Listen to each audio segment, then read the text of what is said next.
Capítulo 2. Por que seus hábitos moldam sua identidade e vice-versa? Por que é tão fácil repetir maus hábitos e tão difícil criar bons? Poucas coisas podem ter um impacto mais poderoso em sua vida do que melhorar seus hábitos diários.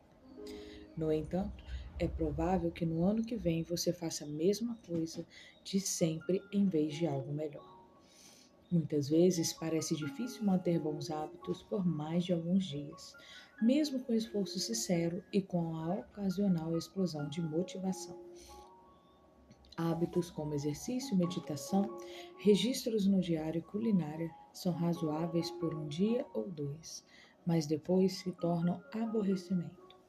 No entanto, uma vez que os hábitos são arraigados, eles permanecem para sempre, especialmente os indesejados. Apesar de nossas melhores intenções, hábitos nocivos como má alimentação, assistir à televisão demais, procrastinar e fumar podem parecer impossíveis de abandonar. Mudar nossos hábitos é um desafio por duas razões. Primeiro, tentamos mudar a coisa errada. E segundo, tentamos mudar nossos hábitos de maneira errada. Neste capítulo, abordo o primeiro ponto. Nos capítulos seguintes, respondo o segundo. Nosso primeiro erro é que tentamos mudar a coisa errada. Para entender o que quero dizer, considere que existem três níveis em que uma mudança pode ocorrer. Pense nele como as camadas de uma cebola. A primeira camada é a mudança de seus resultados. Esse nível está preocupado em mudar seus resultados, perder peso, publicar um livro, vencer um campeonato. A maioria das metas que você definiu está associada a esse nível de mudança. A segunda camada é a mudança de seus processos. Esse nível está preocupado com a mudança de seus hábitos e sistemas. Implementar uma nova rotina na academia, organizar sua mesa para ter o melhor fluxo de trabalho, desenvolver uma prática de meditação. A maioria dos hábitos que você cria está associada a esse nível. A terceira e mais profunda camada é a mudança de sua identidade. Esse nível está relacionado com a mudança de suas crenças, sua visão de mundo, sua autoimagem, seu julgamento sobre você e os outros.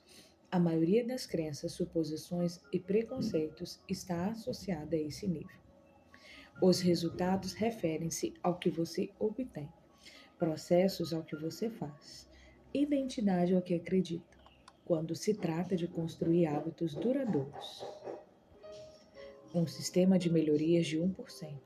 O problema não é que um nível seja melhor ou pior que o outro. Todos os níveis de mudança são úteis à sua maneira. O problema é a direção de mudança. Muitas pessoas começam o processo de mudança de hábitos concentrando-se no que querem alcançar. Isso nos leva aos hábitos baseados em resultados. A alternativa é criar hábitos baseados em identidade.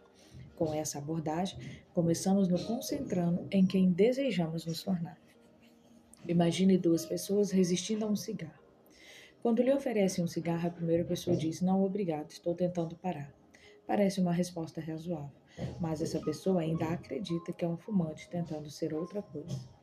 Ela espera que seu comportamento mude, mas, ao mesmo tempo, continua carregando as mesmas crenças. A segunda pessoa recusa dizendo: "Não, obrigado, não fumo." É uma pequena diferença, mas essa afirmação sinaliza uma mudança na identidade. Fumar fazia parte de sua vida anterior, não da atual. Ela não se identifica mais como alguém que fuma. A maioria das pessoas nem sequer considera a mudança de identidade quando quer aperfeiçoar algum aspecto. Elas apenas pensam: quero ser magro. Resultado: e se eu adotar essa dieta, serei magro. Processo: elas estabelecem metas e determinam as ações que devem tomar para atingir esses objetivos, sem considerar as crenças que impulsionam suas ações. Não mudam a maneira como olham para si mesmos, nem percebem que sua antiga identidade é capaz de sabotar seus novos planos de mudança. Por trás de todo sistema de ações há um sistema de crença. O sistema de uma democracia baseia-se em crenças como liberdade, governo da maioria e igualdade social. Já o de uma ditadura tem como conjunto muito diferente de crenças, como autoridade absoluta e obediência estrita. Você pode imaginar muitas maneiras de fazer com que mais pessoas votem em uma democracia, mas essa mudança de comportamento nunca sairia do papel em uma ditadura. Essa não é a identidade do sistema. Votar é um comportamento impossível sobre um certo conjunto de crenças. Um padrão similar acontece quando envolve indivíduos, organizações ou sociedades. Há um conjunto de crenças e suposições que modam o sistema. Uma identidade por trás dos atos. O comportamento incoerente, como eu não durará, você pode desejar mais dinheiro, mas se sua identidade for de alguém que consome em vez de produzir, você continuará a ser atraído por gastar em vez de ganhar. Pode querer ser mais saudável, mas continuar a priorizar o conforto, a realização, será atraído para atividades relaxantes em vez de o treinamento. É difícil mudar seus hábitos se não mudar as crenças subjacentes que levaram ao seu comportamento passado. Você tem um novo objetivo e um novo plano, mas não mudou quem é. A história de Brian Clark, o empresário de Boulder, Colorado, é um bom exemplo. Desde que consigo me lembrar, eu roo minhas unhas, me contou Clark. Começou com um hábito nervoso quando era jovem e depois se transformou em um ritual indesejado de preparação. Um dia resolvi parar de roer minhas unhas até que crescessem um pouco. Apenas com a força de vontade consciente eu consegui. Então Clark fez algo surpreendente. Eu pedi a minha esposa para agendar minha primeira sessão de manicure, disse ele. Meu pensamento era que se começasse a pagar para cuidar de minhas unhas, não as roeria. E funcionou, mas não pela questão financeira. O que aconteceu foi que a manicure deixou minhas unhas realmente bonitas pela primeira vez. Ela até disse que, apesar do péssimo hábito, eu tinha unhas muito saudáveis e bonitas. De repente, fiquei orgulhoso de minhas unhas. E mesmo que seja algo que nunca tenha aspirado, isso fez toda a diferença. Nunca mais roí minhas unhas desde então. Nem sequer cheguei perto de fazê-lo. E o motivo é que agora tenho orgulho de cuidar delas. A forma definitiva de motivação intrínseca é quando um hábito se torna parte de sua identidade. Uma coisa é dizer que sou o tipo de pessoa que quer algo, o que é muito diferente de dizer que sou o tipo de pessoa que é algo. Quanto mais orgulho você tiver em um aspecto particular de sua identidade, mais motivado estará para manter os hábitos associados a ele. Se sentir orgulho de como seus cabelos são bonitos, você desenvolverá todos os tipos de hábitos para cuidar e mantê-lo. Se estiver orgulhoso do tamanho do seu bíceps, não faltará os treinos de braço. Se estiver orgulhoso dos cachecóis que tricota, estará mais propenso a gastar horas por semana tricotando. Sempre que algo envolver seu orgulho, você lutará com unhas e dentes para manter seus hábitos. A verdadeira mudança de comportamento é a mudança de identidade. Você pode começar por um hábito que causa da motivação, mas a única razão que o fará cultivá-lo é ele se tornar parte de sua identidade. Qualquer um pode se convencer a ir à academia e adotar uma alimentação saudável uma ou duas vezes, mas se não mudar a crença por trás do comportamento, é difícil manter as mudanças em longo prazo. As melhorias são apenas temporárias até se tornarem parte de quem você é. O objetivo não é ler um livro, o objetivo é se tornar leitor. O objetivo não é correr uma maratona, o objetivo é se tornar corredor. O objetivo não era aprender a tocar um instrumento, o objetivo é se tornar músico. Seus comportamentos são geralmente o reflexo de sua identidade. O que você faz é uma indicação do tipo de pessoa que acredita ser, seja consciente ou não. Pesquisas mostram que uma vez que uma pessoa acredita em um aspecto particular de sua identidade, é mais provável que haja alinhada a essa crença. Por exemplo, as pessoas que se identificaram como eleitoras são mais propensas a votar do que aquelas que simplesmente afirmavam que votar era uma ação que gostariam de realizar. Da mesma forma, a pessoa que incorpora os exercícios em sua identidade não precisa se convencer a treinar. Fazer a coisa certa é fácil, afinal, quando seu comportamento e sua identidade estão totalmente alinhados, você não está mais buscando uma mudança de comportamento, está simplesmente agindo como o tipo de pessoa que acredita ser. Como todos os aspectos da formação de hábitos, isso também é uma faca de dois gumes. Ao trabalhar para você, a mudança de identidade é uma força poderosa para o autoaperfeiçoamento. Porém, ao trabalhar contra você, a mudança de identidade é uma maldição. Depois de ter adotado uma identidade, é fácil deixar que a sua lealdade a ela influencie sua capacidade de mudança. Muitas pessoas passam pela vida em um torpor cognitivo, seguindo cegamente as normas associadas à sua identidade. Não tenho boa orientação espacial, não sou uma pessoa diurna, sou péssimo em lembrar o nome das pessoas, estou sempre atrasado, não sou bom com tecnologia, sou horrível em matemática e mil variações. Quando você repete a mesma história para si mesmo há anos, é fácil deslizar para essas calhas mentais e aceitá-las como fatos. Com o tempo, você começa a resistir a certas ações porque isso não é quem eu sou. Existe uma pressão interna para manter sua autoimagem e se comportar de uma maneira consistente com suas crenças. Você encontra uma maneira de evitar se contradizer. Quanto mais profundamente um pensamento ou ação está vinculado à sua identidade, mais difícil é mudá-lo. Pode ser reconfortante acreditar no que sua cultura acredita, identidade de grupo, ou fazer aquilo que sustenta sua autoimagem, identidade pessoal, mesmo que seja errado. A maior barreira para a mudança positiva em qualquer nível, indivíduo, equipe, sociedade, é um conflito de identidade. Bons hábitos podem fazer sentido racionalmente, mas se entrar em conflito com sua identidade, você não conseguirá colocá-los em prática. Em qualquer momento, você pode ter dificuldades em manter seus hábitos porque está muito ocupado, cansado demais, sobrecarregado ou centenas de outras razões. No entanto, em longo prazo, a verdadeira razão de não conseguir cultivá-los é porque sua autoimagem ficou no caminho. É por isso que você não pode se apegar demais a uma versão de sua identidade. O processo requer desapego. Tornar-se a melhor versão de si mesmo exige que você reveja continuamente suas crenças e atualize e expanda sua identidade. Isso nos leva a uma questão importante. Se suas crenças e visão de mundo desempenham um papel tão importante em seu comportamento, afinal, de onde elas vêm? Como exatamente sua identidade é formada? E como você pode enfatizar novos aspectos benéficos de sua identidade e gradualmente apagar as partes que o impedem de fazê-lo? O processo de 2 etapas para mudar sua identidade.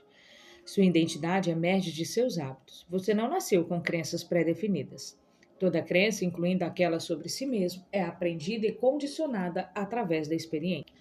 Mais precisamente, seus hábitos são a incorporação de sua identidade. Quando você faz sua cama todos os dias, incorpora a identidade da organização. Quando escreve todos os dias, incorpora a identidade da criatividade.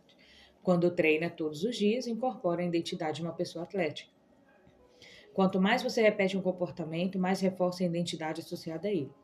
Na verdade, a palavra identidade é originalmente derivada das palavras latinas essentitas, que significa ser, e identidem, que significa repetidamente. Sua identidade é literalmente seu ser que se repete. Seja qual for sua identidade, você só acredita nela porque tem uma prova. Se vai à igreja todos os domingos há 20 anos, tem provas de que é religioso. Se estuda biologia por 1 hora toda noite, tem evidências de que é estudioso. Se vai à academia mesmo quando está frio e chovendo, tem provas de que está comprometido com a boa forma. Quanto mais evidências tiver de uma crença, mais fortemente acreditará nela.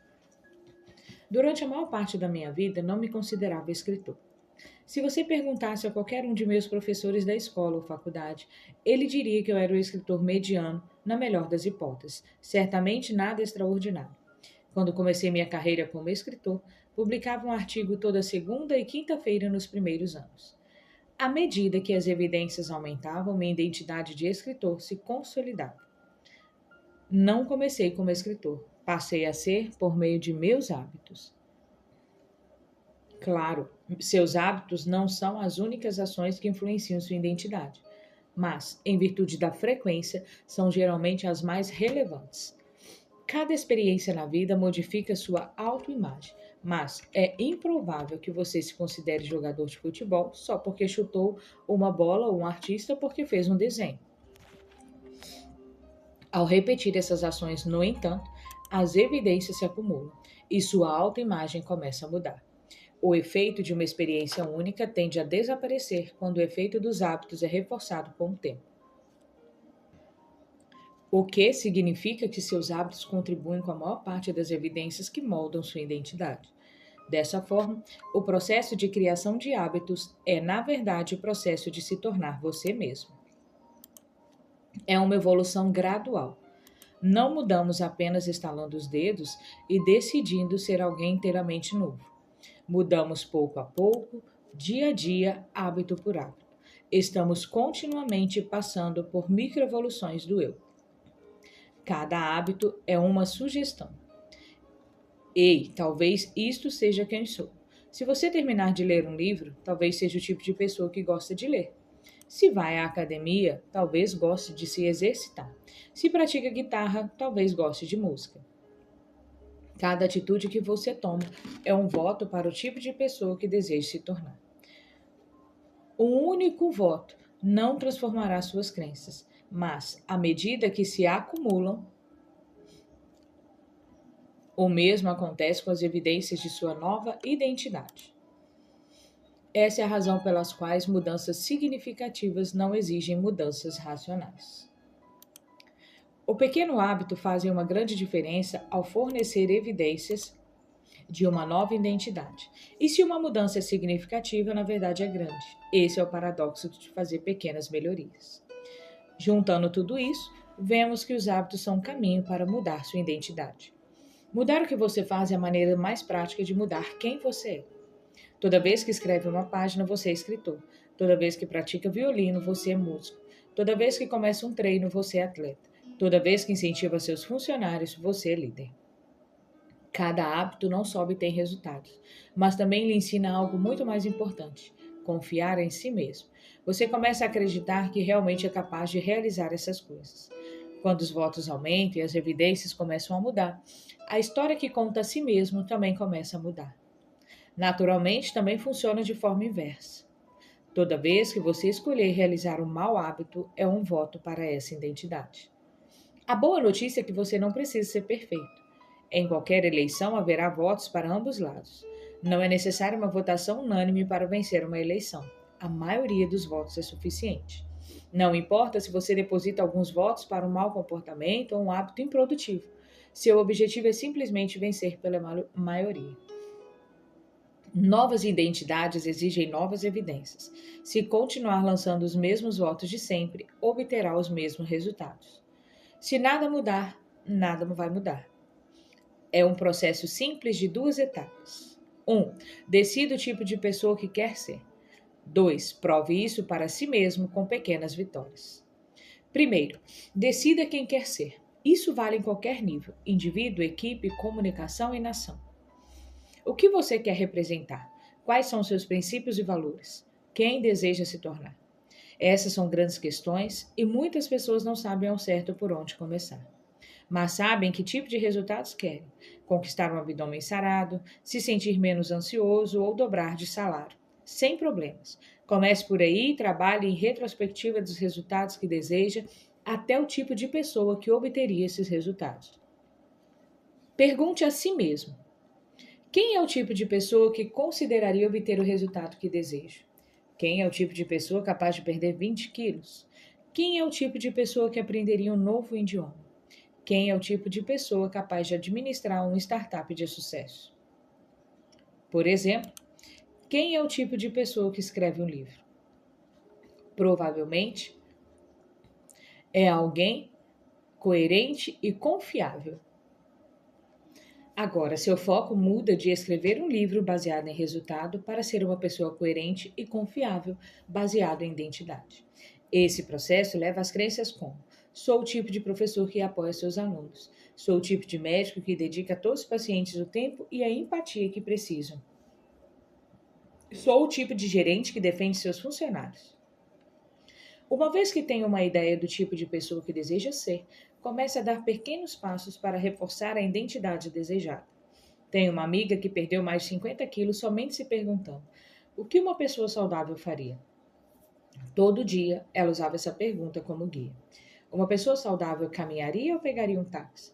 Uma pessoa saudável pediria um burrito ou uma salada? Ela imaginou que se agisse como uma pessoa saudável por tempo suficiente, eventualmente se tornaria essa pessoa, e ela estava certa. O conceito de hábitos baseado em identidade é a primeira introdução a outro tema central do livro, ciclo de feedback. Seus hábitos moldam sua identidade molda seus hábitos. É uma via de mão dupla. A formação de todo hábito é um ciclo de feedback, um conceito que aprofundamos no próximo capítulo. Mas é importante deixar que seus valores, princípios e identidades, que são seus resultados, orientem o ciclo. O foco deve ser sempre de se tornar um tipo de pessoa e não obter um resultado particular. O real motivo de os hábitos serem importantes. A mudança de identidade é a estrela guia da mudança de hábitos.